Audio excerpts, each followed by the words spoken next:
हाथ में राशन, वहाँ पर वो राशन खाने जाते हैं, खिचड़ी खाने जाते हैं, हाथ में कटोरा दे दिया गया है। पूरा देश व्यापी हम शांतिपूर्वक तरीके से एक बड़ा आंदोलन करेंगे। हम मर सकते हैं लेकिन अपने देश के लिए जवान, किसी के चाटुकार नहीं है। आप अगर हमसे क्या उगलवाना चाहते हैं कि हम कांग्रेस की तारीफ कर दें? नहीं, किसी की तारीफ नहीं करेंगे। सारे के सारों ने देश का नाश किया है साहब। वहाँ की भौगोलिक कंडीशन, वहाँ की बाकी जो कंडीशन है बहुत अलग डिफरेंट है। हमारा देश डिफरेंट है, ठीक है। आप कहाँ से टैली करेंगे हम उनके साथ में? मैं एक चीज कहता हूँ, अगर ये टीओडी इतनी अच्छी है तो हमारे देश के नेताओं से पहला बैच हमारे देश के नेताओं के बच्चों का होना चाहिए। बताइए, ये बात ठीक है, बताइए। पहला बैच अगर टीओडी में जाए तो मैं चैलेंज करता हूँ, चुनौती देता हूँ, देश के नेता अपने बेटों को भेज दें। पढ़ने जाएंगे वो भी। हाँ, ये बात है ना, किसान का बेटा वो सरकारी स्कूल में पढ़ेगा। आज सरकारी स्कूल की हालत क्या है? राज का बेटा विदेश से डिग्री लाएगा। बिल्कुल, सरकारी स्कूल की हालत क्या है? सरकारी स्कूल में बचपन में बच्चों के हाथ में राशन, वहाँ पर वो राशन खाने जाते हैं, खिचड़ी खाने जाते हैं, हाथ में कटोरा दे दिया गया है। गरीब के बेटों को बचपन से ही मानसिकता रूप से भिखारी बना दिया है। मैं विनती करता हूँ पूरे देश में, नहीं मानती सरकार, आप लोग क्या करने वाले हैं? ये पूरा देश व्यापी हम शांतिपूर्वक तरीके से एक बड़ा आंदोलन करेंगे। अन्ना जी भी एक सैनिक थे, अन्ना जी भी सैनिक थे, ये भी एक सेकंड अन्ना एक मान लीजिए। हम मर सकते हैं लेकिन अपने देश के लिए जवान। अन्ना जी आए ना आए मुझे पता नहीं है, ठीक है। जब शेर बूढ़ा हो जाता है तो कुत्ते काट लेते हैं उसको। अब अन्ना जी बेचारे बूढ़े हो चुके, उनके कोई नहीं है। ये नए अन्ना आ चुके हैं और मैं चुनौती देता हूँ सरकार को, ठीक है। ये किसी आंदोलन से कम है जो देश के अंदर आगजनी हो रही है? नहीं, आगजनी हो रही है, बहुत बिल्कुल वो नहीं करते। हम इसका पक्ष नहीं लेते, क्योंकि आगजनी वो भी एक राष्ट्र के तो नुकसान है, चाहे उसमें पर्सनल है चाहे राष्ट्रीय, मतलब गवर्नमेंट की है। आप गवर्नमेंट पार्टी से हैं? हम जनता ब्रिगेड पार्टी से हैं। अच्छा, आप लोग भड़का रहे युवाओं को? वो क्यों? वाले कह रहे हैं हम भड़का नहीं सकते। हम नहीं। हम आपके चैनल के माध्यम से विनती करते हैं, बच्चों से रिक्वेस्ट करते हैं, हाथ जोड़ के प्रार्थना करते हैं कि अगर आप रेल को फूकते तो नुकसान हमारा है, नेताओं का नहीं है। अगर आप बसों को फूकते हैं, किसी बिल्डिंग को फूकते हैं, देश हमारा है, नेताओं का नहीं है। सबसे पहले आम पब्लिक जो है टैक्स दे करके सारी चीजें पैदा होती है, नेता टैक्स नहीं देता है। मैं इसलिए प्रार्थना करता हूं बच्चों, ये अंकल आपके साथ खड़े हैं, आपके सुख में दुख में आधी रात हम आपके साथ हैं, लेकिन आपको देश का नुकसान नहीं पहुंचाना है, देश के किसी भाई को नुकसान नहीं पहुंचाना, कोई रास्ता नहीं रोकना, हमें किसी प्रकार की क्षति नहीं पहुंचानी देश को। बेरोजगारी दूर होगी। अरे बेटा, बेरोजगारी दूर होगा तो मैं बताता हूँ ना, आप सुनिए तो सही। ये इन नेताओं को जो है कम से कम इनको सोचना चाहिए, ये प्रैक्टिकल अपने बच्चों पर करके देखे। अपने बच्चों को, जितने भी इनके नाती पोती हैं, इनको सबको जो है भर्ती करके 4 साल के लिए बॉर्डर पर भेजें, और फिर पता चल जाएगा इनको कि ये देश की सीमाओं पर रक्षा कैसे होती है और एक सैनिक कैसे तैयार होता है। इन नेताओं के बच्चों को भेजा जाए। ये नेता के बच्चे तो एसी में बैठ करके पलते हैं और विदेशों में पढ़ते हैं, इनको क्या पता 12 साल की पढ़ाई में क्या मिलता है। इनको केवल मलाई खाने से मतलब है, देश की रक्षा करने से या देश राष्ट्र है जी। विरोध भी आप कर रहे हैं, मलाई भी आप ही खाओगे, नेताओं को नहीं खाने दोगे कुछ? ये नेताओं ने खाते खाते तो 75वीं वर्षगांठ मना रहे, अमृत महोत्सव मनाने जा रहे हैं। आप ये मलाई खा करके, मैं ये कहता हूँ सारे नेताओं का फिजिकल फिटनेस होना चाहिए, ये फिजिकली फिट भी होने चाहिए। एक सेकंड सुनिए, आपने कैसे सवाल किया भाई साहब? आप अपनी आत्मा, जितने भाई खड़े हैं, आज तक सेना ने कभी देश का सिर झुकने दिया? हम ये वर्दी पहन के आए साहब, इस वर्दी का पूरा देश सम्मान करता है। मोदी जी ने झुकने नहीं दिया। इस वर्दी का पूरा देश सम्मान करता है। अगर इस वर्दी का अगर कलंक लगे तो पूरा देश हमें माफ करेगा क्या? हमें एक एक कदम रखते हैं, हमें एक एक इंच का जो नहीं, इस बात का गरीब बता रहे हैं आप, कलंक बता रहे हैं। भाई मेरे दोस्त फौजी हैं, हम जान कुर्बान कर देंगे, लेकिन देश के अंदर अगर एक सिंगल पैसा ना पेंशन लेंगे ना तनख्वाह लेंगे, हम चुनौती देते हैं सारों की बंद करेंगे, इन गद्दारों की, सारे नेताओं की पेंशन। पूरा देश मैं अपील करना चाहता हूं, यदि प्यारे देशवासियों, 12 अरब का जो है सालाना का बजट इन नेताओं पर लगता है साहब, इनके टीएडी, इनकी पेंशन उनको और खाने के लिए बर्बाद करिए। 12 अरब। राजनीति करनी है तो सेवा का प्लेटफॉर्म में सेवा करनी ही पड़ेगी, आपको नहीं, आपके पिताओं को करनी पड़ेगी। फौजी भाई आ चुके हैं, बीजेपी के नेता ऐसे, सारे नेता ऐसे, सारे के सारे नेता ऐसे हैं, कोई फर्क नहीं साहब। हम किसी के चाटुकार नहीं है। आप अगर हमसे क्या उगलवाना चाहते हैं कि हम कांग्रेस की तारीफ कर दें? नहीं, किसी की तारीफ नहीं करेंगे। सारे के सारों ने देश का नाश किया है, गरीब को गरीब बना। 70 साल से हम आपकी गरीबी दूर करेंगे, हम आपकी गरीबी दूर करेंगे। अरे 70 साल से तुम गरीबी दूर नहीं करके, तुम इसका मतलब नापुंसक हो, तुम्हारी औकात नहीं है। हम फौजी हैं, हम चुनौती देते हैं, हिम्मत है, आए मुकाबला हो जाए, मंच हम प्रदान करेंगे।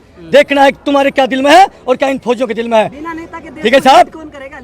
अरे साहब नेताजी बोस थे ना, आप नेता के नाम पर कलंक है, नेता शब्द के नाम पर कलंक है, ये नेता नहीं है। इस देश का नेता हुआ तो केवल एक ही हुआ। नेताजी सुभाष चंद्र बोस थे, जो जनता के लिए अपने आप को न्यौछावर करते उसको बोलते हैं नेता। जो फ्रंट से लीड करता है जनता के लिए उसको बोलते हैं नेता।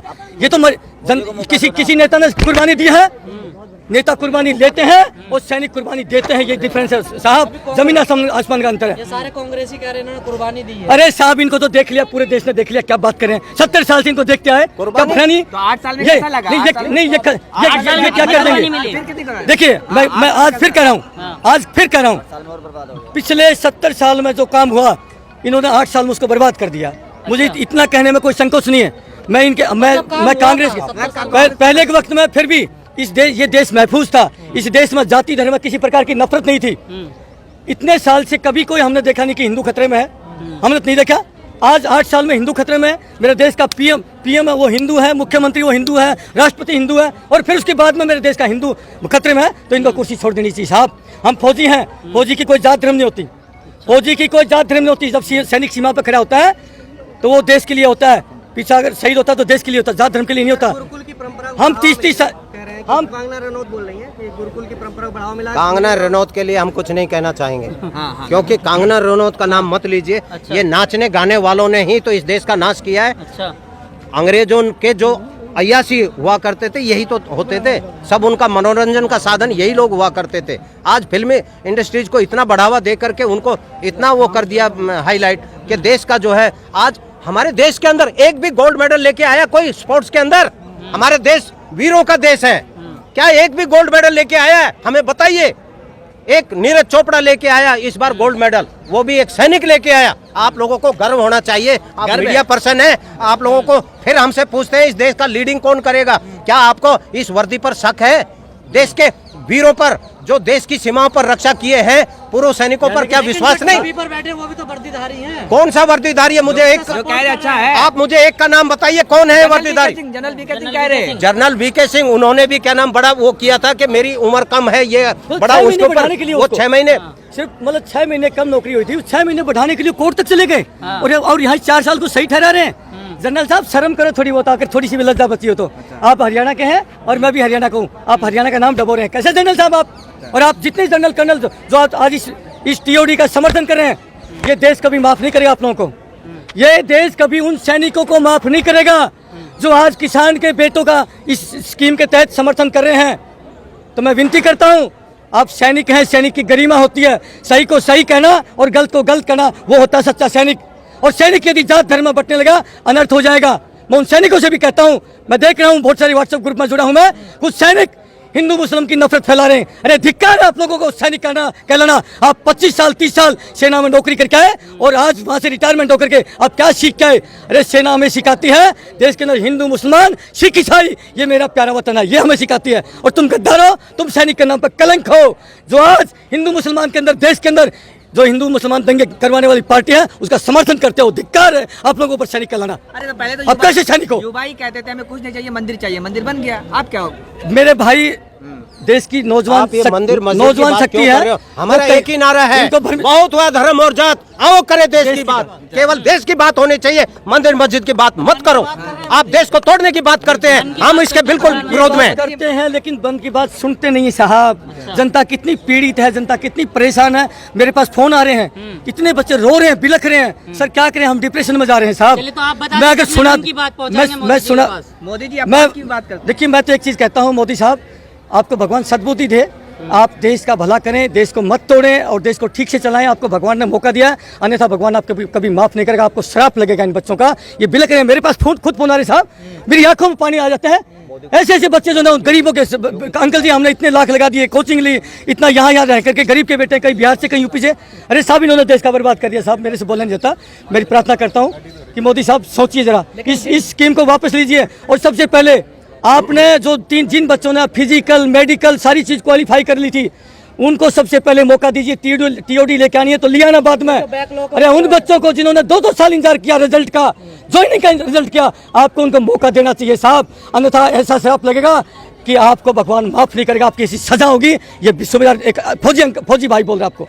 मैं एक लास्ट बात कहना चाहता हूँ, जिन प्रदेशों के अंदर ये आगजनी हो रही है और तोड़फोड़ हो रही है, मैं ये कहता हूँ उन प्रांतों के मुख्यमंत्रियों को वो जगह छोड़ देनी चाहिए, वो पिंजरा खाली कर देना चाहिए। और ये युवा है, ये भारत को संभालने के लिए तैयार है। ऐसा नहीं है कि युवाओं से देश नहीं संभलेगा, युवा देश को संभाल सकते हैं। मैं ये कहता हूँ, जिन प्रदेशों के अंदर आगजनी हो रही है, तोड़फोड़ हो रही है, रेलें जलाई जा रही है, ऐसे नेताओं को वो कुर्सी छोड़ देना चाहिए। सबसे ज्यादा बिहार और यूपी में हो रहा था, योगी जी को छोड़ देना चाहिए।